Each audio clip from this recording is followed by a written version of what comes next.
लाइलाज बीमारियों के लिए और हर परेशानी से बचने के लिए ये अमल ज़रूर कीजिए। मुझे 2-3 गुज़िश्ता दिनों आई एक बहन थी, वो कहती मुझसे मुझे ऐसी बीमारी है जो लाइलाज है।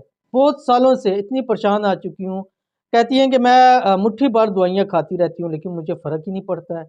एक दिन नागा कर दूँ तो बड़ा परेशान हो जाती हूँ। तो मैंने उनके सामने ये अमल शेयर किया, आपके सामने कह रहा हूँ कि अगर खुदा न ख़ास्ता आप में से कोई ऐसी बीमारी के अंदर मुब्तला है जिसका इलाज नहीं है या देर पा इलाज है या आपके पास इतनी नहीं है कि आप वो इलाज करा सकें, तो ये अमल आप ल लाज़मी कीजिए। इंशाअल्लाह गारंटी आपकी सारी बीमारियाँ, मुश्किलें ख़त्म हो जाएँगी। करना क्या है, फ़जर के बाद 7 मरतबा, 11 मरतबा या 41 मरतबा ये दुआ आपने पढ़नी है जो आपकी स्क्रीन के ऊपर आ रही है। बिस्मिल्लाहिल्लज़ी ला यदुर्रु मआ इस्मिही शैउन फिल अर्ज़ि वला फिस समा व हुवस समीउल अलीम। खुद पढ़ सकते हैं, कोई भी आपके लिए पढ़ सकता है। पानी पे दम करें और उसको पी लें। इंशाअल्लाहुल अज़ीज़ ये चंद दिन, 21 दिन या 41 दिन अमल कीजिए, हर किस्म की बीमारी आपकी ख़त्म हो जाए।